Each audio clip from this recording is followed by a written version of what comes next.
28 साल कबल अगस्त 1995 का वाक़या है। हुक्म हुआ तमाम मर्दों को एक जगह इकट्ठा किया जाए। फौजी शहर के कोने कोने में फैल गए। माँओं की गोद से दूध पीते बच्चे छीन लिए गए। बसों पर सवार शहर छोड़कर जाने वाले मर्दों और लड़कों को ज़बरदस्ती नीचे उतार लिया गया। लाठी हाँकते खांसते बुज़ुर्गों को भी ना छोड़ा गया। सब मर्दों को इकट्ठा करके शहर से बाहर एक मैदान की जानिब हाँका जाने लगा। हज़ारों की तादाद में लोग थे। औरतें चिल्ला रही थीं, गिड़गिड़ा रही थीं। इधर ऐलानात हो रहे थे, घबराए नहीं, किसी को कुछ नहीं कहा जाएगा। जो शहर से बाहर जाना चाहेगा उसे बाहिफाजत जाने दिया जाएगा। ज़ारों कतार रोती ख़वातीन अक़वाम मुत्तहिदा के उन फ़ौजियों की तरफ इल्तिजाइया नज़रों से देख रही थीं जिनकी जानिब से दावा किया गया था कि शहर महफूज हाथों में है, लेकिन वो सब तमाशाई बने खड़े थे। शहर से बाहर एक वसी व अरीज़ मैदान में हर तरफ इंसानों के सर नज़र आते थे। घुटनों के बल सर झुकाए, ज़मीन पर हाथ टिकाए इंसान, जो उस वक्त भेड़ों का बहुत बड़ा रेवड़ मालूम होते थे। 10,000 से ज़्यादा इंसानों से मैदान भर चुका था।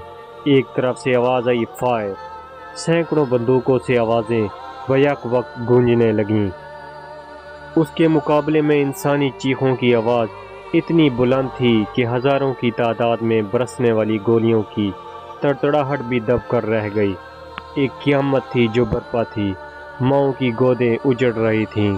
बीवियाँ आँखों के सामने अपने सरों के ताज तड़पते देख रही थीं, बेवा हो रही थीं, धाड़ें मार मार कर रो रही थीं। सैकड़ों एकड़ पर मुहित मैदान में खून, जिस्मों के चीथड़े और नीम मुर्दा कराहते इंसानों के सिवा कुछ नज़र न आता था। शैतान का खूनी रक्स जारी था और इंसानियत दम तोड़ रही थी। उन सशक्ते वजूदों का एक ही कसूर था कि ये कलमा गो मुसलमान थे। उस रोज़ 80 साला बूढ़ों ने अपनी आँखों के सामने अपने बेटों और मासूम पोतों की लाशों को तड़पते देखा। बेशुमार ऐसे थे जिनकी रूह शिद्दत गम से ही परवास कर गईं। शैतान का ये खूनी रक्स थमा तो हज़ारों लाशों को ठिकाने लगाने के लिए मशीनें मंगवाई गईं।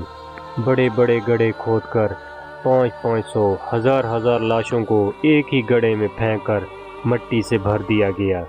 ये भी ना देखा गया कि लाशों के इस ढेर में कुछ नीम मुर्दा सशक्ते और कुछ फायरिंग की जद से बच जाने वाले जिंदा इंसान भी थे। लाशें इतनी थीं कि मशीनें कम पड़ गईं।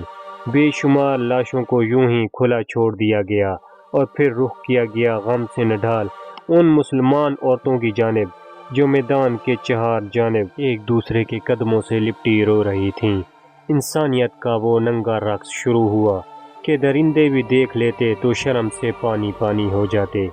शिद्दत गम से बेहोश हो जाने वाली औरतों का भी रेप किया गया। खून और जिन्स की भूख मिटाने के बाद भी चैन न आया। अगले कई हफ्तों तक पूरे शहर पर मौत का पहरा तारी रहा। ढूंढ ढूंढ कर अक़वाम मुत्तहिदा के पनाह गज़ीन कैंपों से भी निकाल कर हज़ारों लोगों को गोलियों से भून दिया गया। महज 2 दिन में 50,000 निहत्ते मुसलमान जिंदा वजूद से मुर्दा लाश बना दिए गए। ये तारीख़ की बदतरीन नस्ल कशी थी। जुल्म व बर्बरियत की ये कहानी सैकड़ों हज़ारों साल पुरानी नहीं, ना ही इसका ताल्लुक़ वहशी कबाइल या दौरे जहलियत से है। ये 1995 की बात है, जब दुनिया अपने आप को खुद साख्ता महज़ब मकाम पर फायज किए बैठी थी। ये मकाम कोई पसमानदा अफ्रीकी मुल्क नहीं, बल्कि यूरोप का जदीद कस्बा सरबरनी का था। ये वाक़या अक़वाम मुत्तहिदा के नाम निहाद अमन फोर्स के ऐन सामने, बल्कि उनके पुष्पनाही में पेश आया। अगर आप समझते हैं कि ये मुबालगा रही है, तो एक बार सरबरनी का वाक़या पर अक़वाम मुत्तहिदा के साबिक़ सेक्रेटरी जनरल कोफ़ी अन्नान का बयान पढ़ लीजिए, जिसने कहा था कि ये कत्ले आम अक़वाम मुत्तहिदा के चेहरे पर बदनुमा दाग की तरह हमेशा रहेगा। 90 की दिहाई में यूगोस्लाविया टूटने के बाद बोस्निया के मुसलमानों ने रेफरेंडम के ज़रिए से अपने अलग वतन के क़याम का ऐलान किया। बोस्निया हर्ज़ेगोविना के नाम से कायम इस रियासत में मुसलमान अक्सरियत में थे, जो तुर्कों के दौरे उस्मानी में मुसलमान हुए थे। اور صدیوں سے یہاں آباد تھے، لیکن یہاں مقیم سرب الگ ریاست سے خوش نہ تھے۔ انہوں نے سربیا کی افواج کی مدد سے بغاوت کی۔ اس دوران میں بوسنیوں کے شہر سربرینیکا کے ارد گرد سرب افواج نے محاصرہ کر لیا۔ یہ محاصرہ کئی سال تک جاری رہا۔ اقوام متحدہ کی امن افواج کی تعیناتی کے ساتھ ہی باقاعدہ اعلان کیا گیا کہ اب یہ علاقہ محفوظ ہے، لیکن یہ اعلان محض ایک جھانسا ثابت ہوا۔ کچھ ہی روز بعد سرب افواج نے جنرل ملاڈچ کی سربراہی میں شہر پر قبضہ کر لیا اور مسلمانوں کی نسل کشی کا وہ انسانیت سوز سلسلہ شروع کیا جس پر تاریخ آج بھی شرمندہ ہے۔